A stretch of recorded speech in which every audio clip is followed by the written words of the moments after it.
السلام عليكم ورحمة الله وبركاته. نحمده ونصلي على رسوله الكريم أما بعد فقد قال الله تعالى في محكم التنزيل أعوذ بالله من الشيطان الرجيم بسم الله الرحمن الرحيم أفلا يتدبرون القرآن أم على قلوب أقفالها قال النبي صلى الله عليه وسلم خير الكلام كتاب الله وخير الهدي هدي محمد صلى الله عليه وسلم صدق الله العظيم وصدق النبي الكريم ربي أوزعني أن نشكر نعمتك التي أنعمت علي اللهم اغفر شيوخنا ولجميع الحاضرين برحمتك يا أرحم الراحمين. அன்பிற்குரிய அல்லாஹ்வின் நல்லடியார்களே, அல்லாஹ் சுப்ஹானஹு தஆலா முஸ்லிம் சமூகத்திற்கு மிக பெரும் சொத்தாக, ஒரு மிக பெரும் வழிகாட்டியாக அல் குர்ஆன் என்கிற வேதத்தை நமக்கு இறக்கி தந்திருக்கிறார். 4 வேதங்களை இதற்கு முன்னாலே அல்லாஹ் சுப்ஹானஹு தஆலா இறக்கி தந்தான். அந்த 4வது வேதம்தான் திருக்குர்ஆன். இஞ்சில், ஜபூர் என்கிற வேதங்களினுடைய வரிசையிலே அல்லாஹ் சுப்ஹானஹு தஆலா இறுதி நபிக்கு குர்ஆனை இறக்கி தந்திருக்கிறார். இந்த குர்ஆனுடைய தொடர்பு நம்மிடம் எப்படி இருக்கிறது என்பதை குறித்து நாம் சிந்திக்க வேண்டும். குர்ஆனை இந்த முழு சமுதாயமும் படித்து விட்டதா என்று கேட்டால் இல்லை. படித்தவர்கள் கொஞ்சம் பேர், புரிந்தவர்கள் கொஞ்சம் பேர், தொடர்பு கொண்டவர்கள் கொஞ்சம் பேர், அந்த வாழ்க்கையை தங்களுடைய வாழ்க்கையாக மாற்றியவர்கள் கொஞ்சம் பேர் என்று சொல்லி வெகு சொற்பமான மக்கள் தான் இந்த குர்ஆனுடைய தொடர்போடு இருக்கிறார்கள்.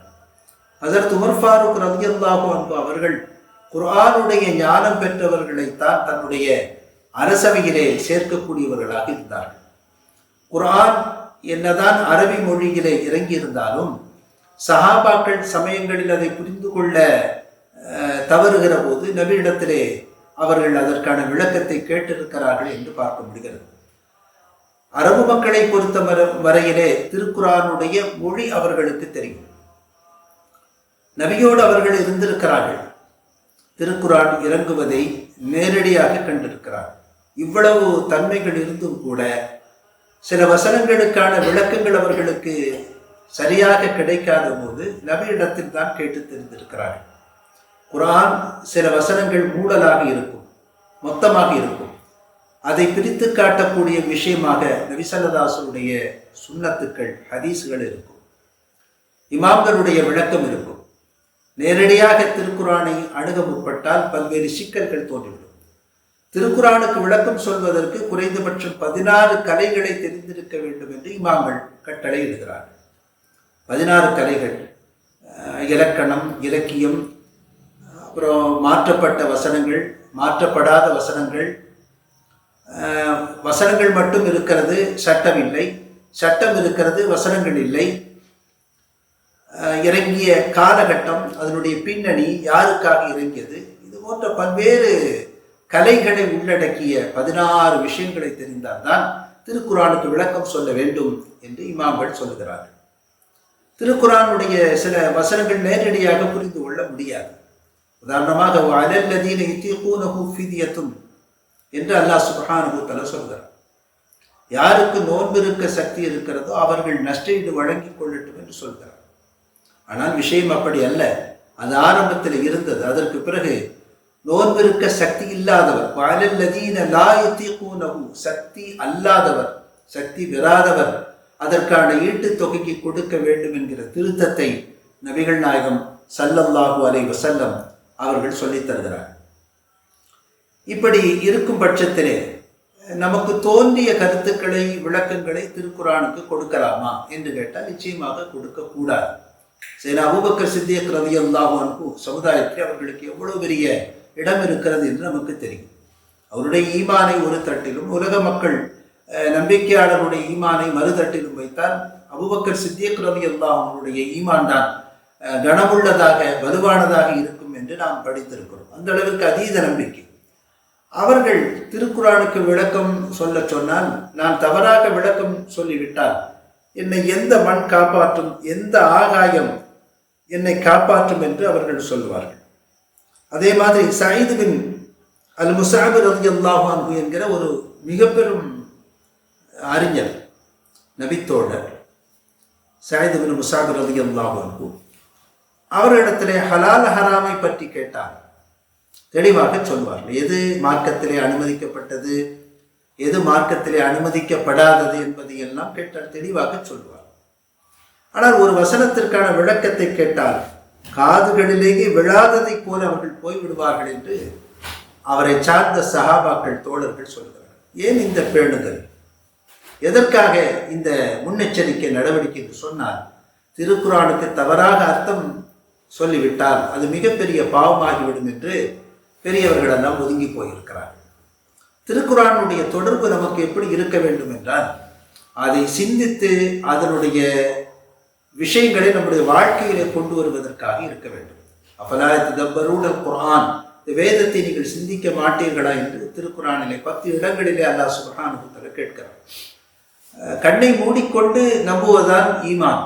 ஆனாலும் கூட வேதத்தை சிந்திக்க வேண்டும் என்று சொல்கிறார். ஏனென்றால் நீங்கள் சிந்தித்து பார்த்தாலும் அந்த சிந்தனை நேராக இருக்கும் பட்சத்தில் எந்த விதத்திலும் அது முரணாக தர்மத்திற்கு மீறியதாக இருக்காது என்கிற அசைக்க முடியாத நம்பிக்கை தான் காரணம். குர்ஆனுடைய எந்த வசனத்தை எடுத்தாலும் சரி, எந்த போங்கை எடுத்தாலும் சரி, எந்த சட்டங்களை எடுத்தாலும் சரி, அது காலத்திற்கும் புரிந்து நிற்கக்கூடிய ஒன்றாக இருக்கிறது.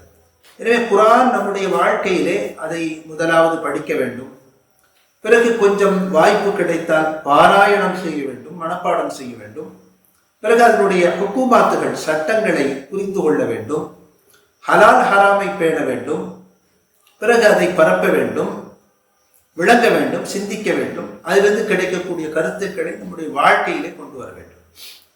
அன்னை ஆயிஷா சித்தியக்கா ரலியல்லாஹு அன்ஹா அவரிடத்திலே அவருடைய நபி ஸல்லல்லாஹு அலைஹி வஸல்லம் வஃபாத்துக்கு பிறகு கேட்கிறாங்க, நபியுடைய வாழ்க்கை எப்படி இருந்தது? கஅன்ன ஹுலுகுல் குர்ஆன், நபியுடைய குணம் எப்படி இருந்துச்சு தெரியுமா? குர்ஆன் மாதிரி இருந்துச்சு.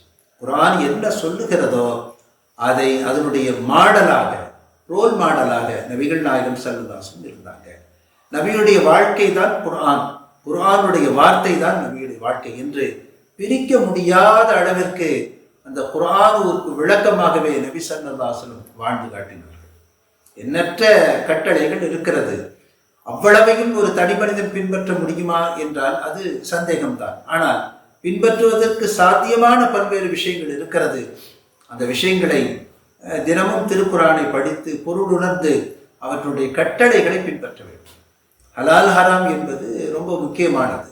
அல்லாஹ் சுப்ஹானஹு வ தஆலா எப்படி நடக்க வேண்டும், எப்படி நடக்கக்கூடாது என்று பல்வேறு வசனங்களிலே தெளிவுபடுத்துகிறார். அதை புரிய வேண்டும் என்று சொன்னால் திருக்குர்ஆனை படிக்க வேண்டும். திருக்குர்ஆனை பற்றி பேசுகிற இடங்களிலே அமர வேண்டும்.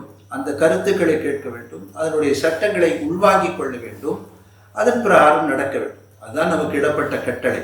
ஒரு மனிதன் குர்ஆனை உயர்த்தி பிடித்தால் நிச்சயமாக அவனுடைய வாழ்க்கை மிகச் சிறப்பாக இருக்கும். சஹாபாக்கள் எல்லாம் நாம் கேள்விப்பட்டிருக்கிறோம். இந்த தீன் வருவதற்கு முன்னாலே அவர்கள் எளிய மக்கள், சாதாரண மக்கள், புரிந்து கொள்ள முடியாத மக்கள், எழுத படிக்க தெரியாதவர்கள், மௌட்டிகத்தில் மூழ்கி கிடந்தவர்கள், அனாச்சாரங்களிலும் மடமையிலும் அவர்கள் இருந்தவர்கள். அவர்கள் எப்படி பெரிய அறிவாளிகளாக, நாகரிகம் மிக்கவர்களாக, பரந்த நிலப்பரப்பை ஆளக்கூடிய சக்தி படைத்தவர்களாக, இன்றைக்கும் நாம் பேசக்கூடிய பேசுபொருளாக எப்படி மாறினார்கள் என்றால் அதற்கு அடிப்படை குர்ஆன் தான். குர்ஆனை கேட்டார்கள், குர்ஆனின் படி நடந்தார்கள், தங்கள் வாழ்க்கையை இம்மைக்கும் மறுமைக்கும் லாபகரமானதாக மாற்றிவிட்டார்கள். எனவே அந்த அடிப்படையிலே நாம் வாய்ப்பு கிடைக்கும் போதெல்லாம் திருக்குர்ஆனை சும்மாவாது கேட்க வேண்டும். திருக்குர்ஆனை பொருளறிந்து படிக்க வேண்டும். ஆனால் திருக்குர்ஆனை படிக்க வேண்டும், அதை கேட்க வேண்டும், அதை பரப்ப வேண்டும். திருக்குர்ஆனுக்கு அவ்வளவு பெரிய நன்மை இருக்கிறது. நபிகள் நாயகம் ஸல்லல்லாஹு அலைஹி வஸல்லம் சொல்லும்போது அலிஃப் லாம் மீம் என்று சொன்னால் அவருக்கு 30 நன்மை கிடைக்கிறது என்று சொன்னார். ஒரு எழுத்துக்கு 10 நன்மை. அப்போ அலிஃப் லாம் மீம் என்று படித்தால் அவருக்கு 30 நன்மை பெற்றுக் கொள்ளுகிறார் என்று நபி ஸல்லல்லாஹு அலைஹி வஸல்லம் சொன்னாங்க. எனவே அந்த அடிப்படையிலே திருக்குர்ஆனுடைய தொடர்பை நாம் வலுப்படுத்திக் கொள்வோம். அல்லாஹ் சுப்ஹானஹு வ தஆலா அந்த குர்ஆனின் கட்டளை பிரகாரம் வாழக்கூடிய தௌஃபீக்கை நம் அனைவருக்கும் தந்தல் புரிவானாக. ஆமீன். வாஹிரு தஅவானா அனில் ஹம்துலில்லாஹி ரப்பில் ஆலமீன். வஸ்ஸலாமு அலைக்கும் வரஹ்மத்துல்லாஹி வபரகாத்துஹு.